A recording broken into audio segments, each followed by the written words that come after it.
Welcome to the Hidden Heroes podcast. It's a collection of stories about tech pioneers who, over the past decades, laid the groundwork for the digital revolution.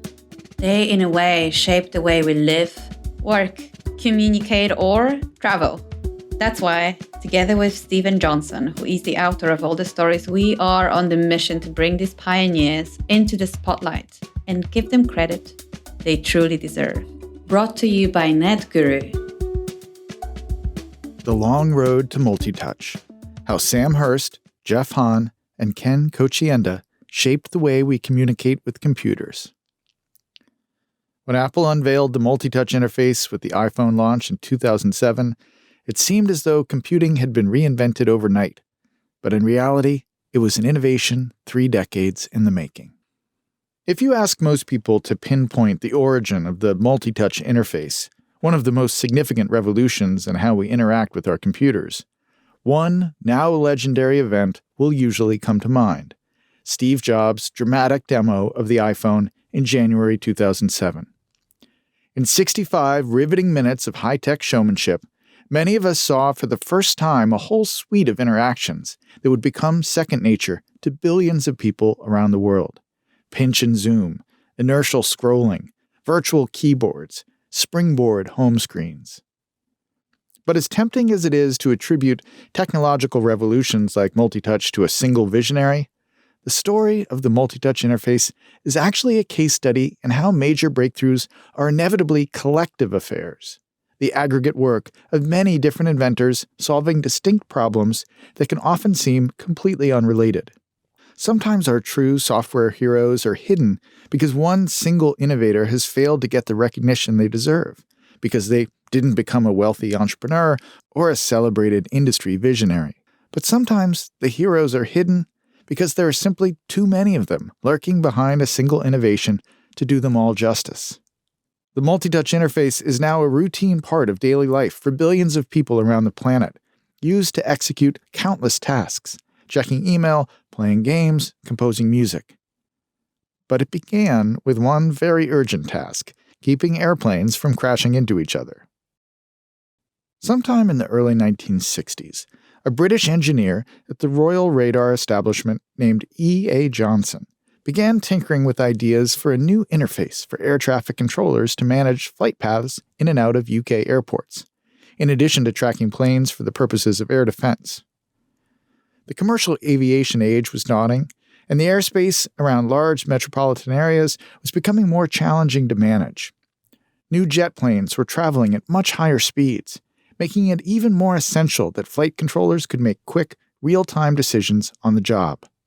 Air traffic controllers were already used to tracking flight paths via radar screens. Johnson's insight was that the screen itself could be used to help control those paths, and not just visualize them.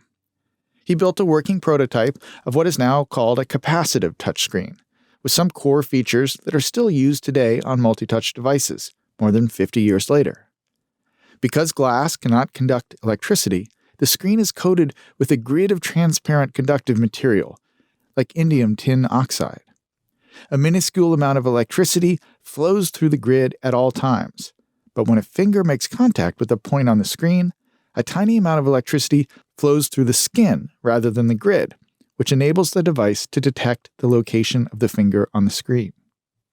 The touch display, Johnson explained in a paper he published in 1965, can be considered as a means by which a computer presents a list of those choices, which are available to the controller at any given instant, and as the means by which the controller indicates his choice back to the computer. Johnson had primarily focused on its use in the aviation context, but he seems to have grasped that his innovation had broader applications.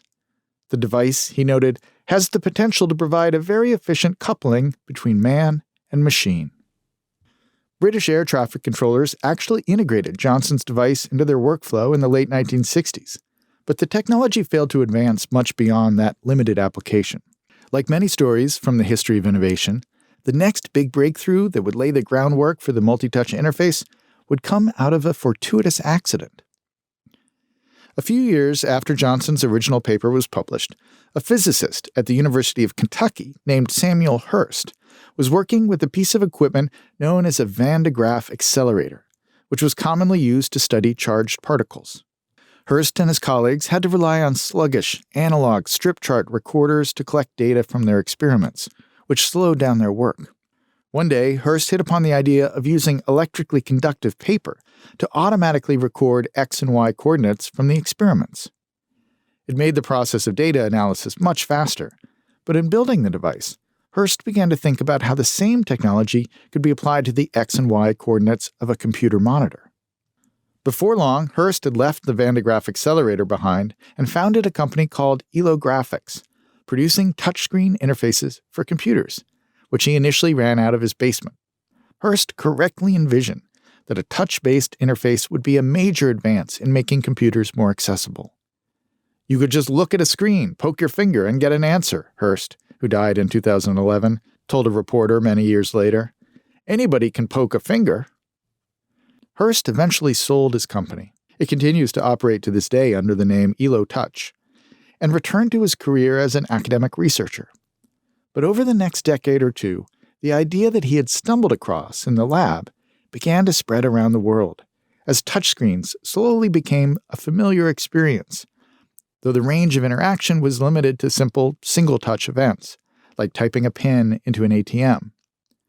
A few new computing experiences, the Apple Newton or the Palm Pilot, explored the idea of direct contact with the screen using a stylus, but the vast majority of computers in circulation relied exclusively on mouse and keyboard-based interfaces. All that began to change in the early 2000s, when a number of academic researchers, tech startups, and R&D labs inside of Silicon Valley companies began experimenting with direct on-screen manipulation, using multiple fingers simultaneously. The people behind the original graphic user interface systems developed at Xerox PARC that were then brought over to Apple, they were all about this idea of direct manipulation, says Ken Kochienda, the former principal engineer for iPhone software at Apple. Unlike a command line, he says, where you are typing a command and the files are these invisible things in your computer, there's this little picture of an icon which represents an app or a file. And if you double-click it or you drag it to the trash or something like that, they thought of that as direct manipulation. But in truth, those interfaces all relied on indirect manipulation. You changed the pixels on the screen by touching some other device, a mouse or a keyboard or a trackpad. The screen itself was off-limits. The first public hint of the revolution to come would arrive via the stage of the TED conference in 2006, courtesy of a professor at New York University's Courant Institute of Mathematical Sciences named Jeff Hahn. Hahn's research group at NYU had developed a prototype that featured some of the key interactions that would later become ubiquitous.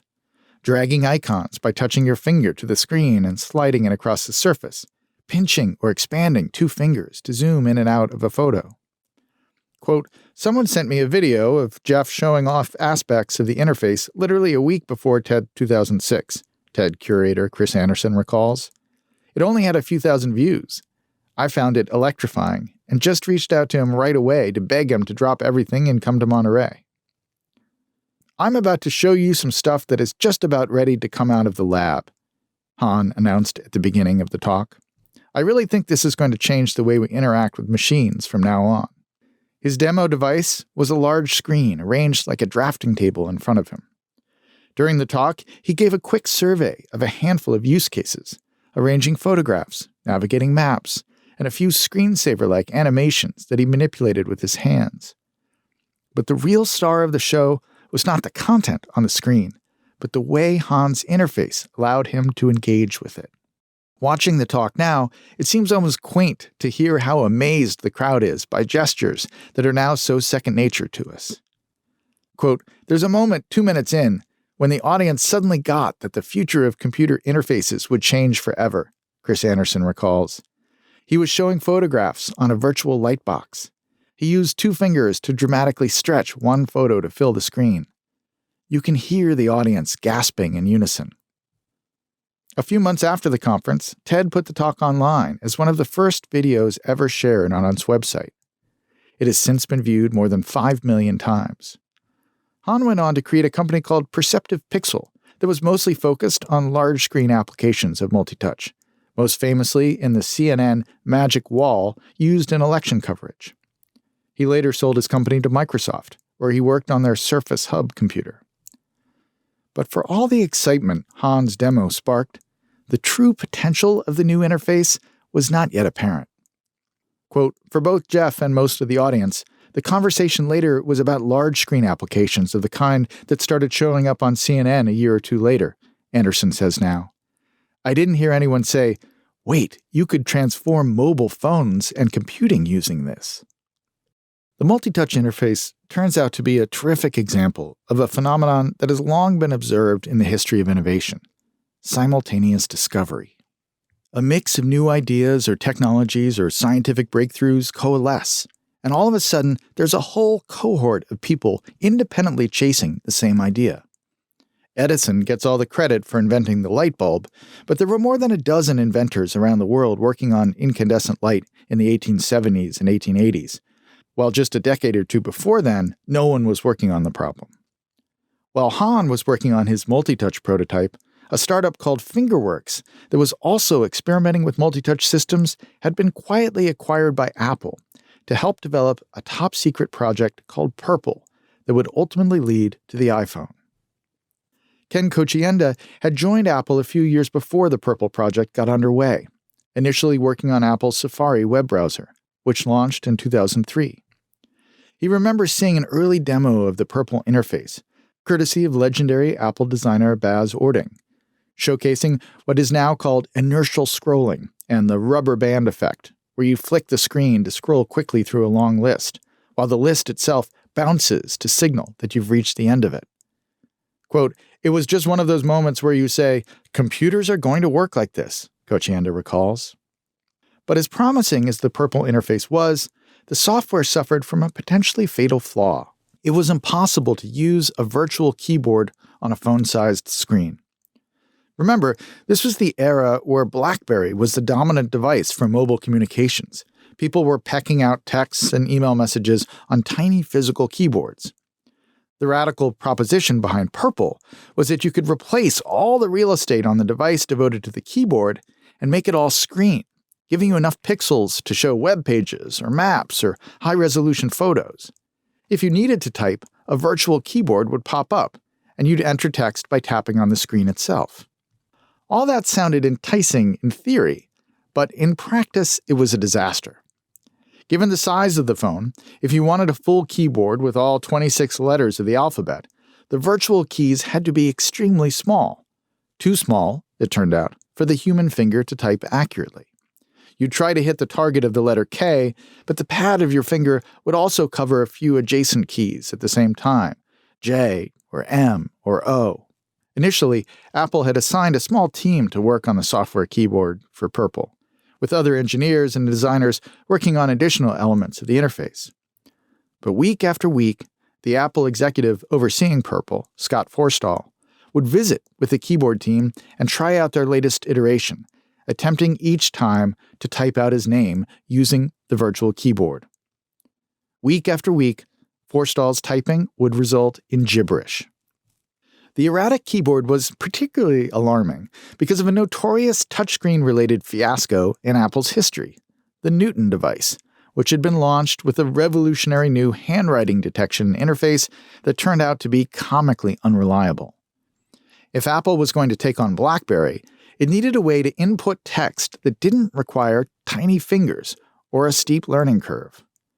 An unreliable keyboard posed an existential threat to the multi-touch interface itself.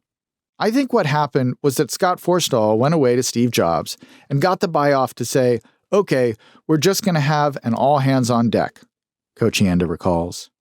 So one day our manager called the whole Purple team out in the hallway and said, stop what you're doing. Stop working on Safari and notes, photos and calendar, everything. You're all keyboard engineers now. It was Ken Kochienda who ultimately cracked the virtual keyboard puzzle. He built 5 distinct solutions over the weeks that followed the hallway meeting, all of which failed for different reasons. But eventually, during a walk around Apple's legendary Infinite Loop campus, an idea came into his head. I remember thinking, I don't know how, but I'm going to have a dictionary, he says now. There's going to have to be some little agent looking skeptically at the input that's coming in saying, no, that's not what you meant. This is what you meant. The brilliance of Kocienda's idea lay in the fact that it revolved around geometry as much as it did around text.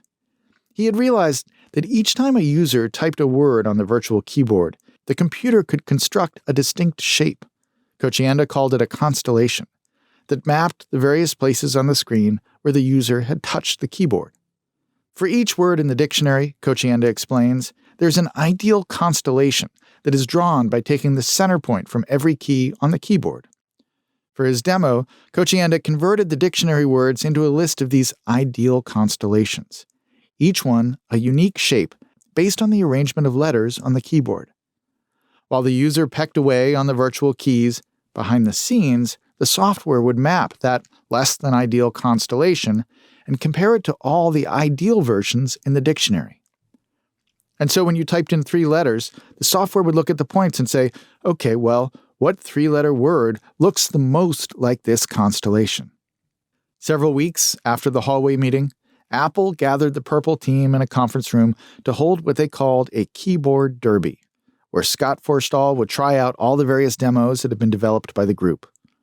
When Forstall finally made it to Kocienda's demo, he pecked away at the virtual keyboard. Behind the scenes, the software registered the following keystrokes: Y-U-I-R-A-S-R space R-N-M-R-Y-U-I-R space N-M-R-A-S-R-N-M-R-Q-W-E. But after translating those nonsensical letters back into the ideal constellations, the text on the screen read, "Scott is my name." Kocienda won the keyboard derby, and the product that would become the iPhone was off to the races. It would be convenient and make for more legible storylines if every major innovation in software or any other field had a single heroic inventor that we could point to. But the reality is that most important new ideas are collaborative, multi-layered affairs. In his book, Kocienda calls this virtuous collaboration. Multitouch began with a mechanical breakthrough, using the conductive properties of the human finger to interact with pixels on a screen. But then it required new ideas and interface design to imagine all the ways our fingers could manipulate those pixels in real time, the magical effects of pinch and zoom or inertial scrolling. And then it took another brilliant insight to solve a bottleneck that kept the entire project from going mainstream: the hidden geometry behind Kocienda's keyboard. It also took a variety of organizational structures to make the idea mainstream as well: government agencies like the Royal Radar Establishment, academic institutions like the University of Kentucky and NYU, and multinational corporations like Apple. When Steve Jobs strode on stage in January of 2007 and first demonstrated the magical interface of the iPhone, it seemed like one of those rare moments in tech history where the whole field leaps forward in a flash. And indeed, the interface he shared that day did, in fact, live up to its initial hype, leading to what is arguably the most profitable single consumer product ever created in the history of capitalism. But the magic itself, behind the user experience, was 50 years in the making. Thank you so much for listening. If you enjoyed this episode, subscribe to our podcast so you won't miss the next Hidden Hero story. And to learn more about the Hidden Heroes Publishing Initiative by Netguru, visit hiddenheroes.netguru.com. Until the next time.